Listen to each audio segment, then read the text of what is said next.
Tandaan nyo ito. There is life after our problems. Remember that. And there is joy after your trials. Tandaan natin ang buhay, gulong, di po ba? Minsan nasa taas ka, minsan nasa baba ka. Pag nandun ka sa taas, pag nag-i-enjoy ka, magpasalamat ka. Pero pag bumaba naman ang iyong buhay, nahihirapan ka, be humble and be trusting to God. Ang buhay din ay parang alon sa dagat. Tandaan mo yan. And we have to expect that life sometimes is good and sometimes it is bad. But everything in life is a grace from God. Embrace it. Yakapin mo. Pasalamatan mo. Daanan mo.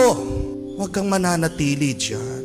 Pero kung gusto mong maging masaya, palagi mong tandaan. Pag may problema, sa susunod may grasya.